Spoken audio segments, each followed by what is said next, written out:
Hello everyone, Assalamu alaikum. How are you all? I hope you are well. Welcome back to my channel in this new video. Today's video, how to insert not equal symbol in Google Sheets. So get started. At first open your Google Sheet document. In this video, I will show that insert not equal symbol. Now going to the insert menu option. Now for click. Then click for a drawing option. Now click for a shape.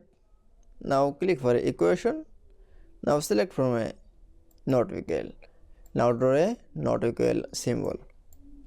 That is, this symbol is sense color. Now click for a fill color option.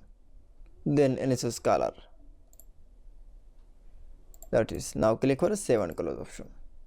That is, then we show insert not equal symbol in Google Sheets is very easily. I hope to enjoy the video. Please like, comment, share and subscribe my channel. Thanks for